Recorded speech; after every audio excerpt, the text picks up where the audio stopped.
ನೋಡಿ, ಇದು ಬಂದು COFS 31 ಇದು ನಾವು ಕುರಿ ಮತ್ತೆ ಮೇಕೆಗೆ ಹಾಕೊಂಡಿದ್ದೀವಿ. ಇದೇನಾಗುತ್ತೆ, ದಂಟು ಬಂದು ತುಂಬಾ ತೆಳ್ಳಗಿರೋದ್ರಿಂದ ನಮಗೆ ವೇಸ್ಟೇಜ್ ಕಮ್ಮಿ ಆಗುತ್ತೆ. ಹಸುಗಳಿಗೆ ಅಂದ್ರೆ ದಂಟು ದಪ್ಪ ಇರಬೇಕು. ಹಾಕ್ಕೊಳ್ಳೋದ್ರಲ್ಲೇ ನಾವು ಚೇಂಜ್ ಮಾಡ್ಕೋಬೇಕು. ಮೇವಲ್ಲಿ 3 ವಿಧ ಇರುತ್ತೆ: ಏಕದಳ, ದ್ವಿದಳ ಮತ್ತೆ ಮರದ ಮೇವು.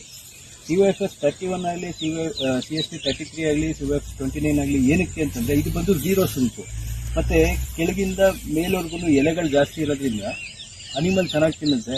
ಮತ್ತೆ ಇದು ಸ್ವರ್ಗಂ ವೆರೈಟಿ, ಹಸಿಮೇವಾಗೂ ಬಳಸ್ಬೋದು, ಒಣಮೇವಾಗೂ ಬಳಸ್ಬೋದು. ಈಗ ನೇಪಿಯರ್ ಅಲ್ಲಾದ್ರೆ ಹಸಿಮೇವು ಬಿಟ್ರೆ ಬೇರೆ ಇದು ಮಾಡೋಕ್ಕಲ್ಲ. ಮತ್ತೆ ಸುಂಕು ಹೆಚ್ಚಾಗಿರೋದ್ರಿಂದ ಕಟ್ ಮಾಡೋದಕ್ಕೆಲ್ಲ ತುಂಬಾ ತೊಂದರೆ ಆಗುತ್ತೆ. ಮತ್ತೆ ಕೈಯೆಲ್ಲ ಕೊಯ್ಕೊಳ್ಳೋದು ಆ ಥರ ಇರುತ್ತೆ.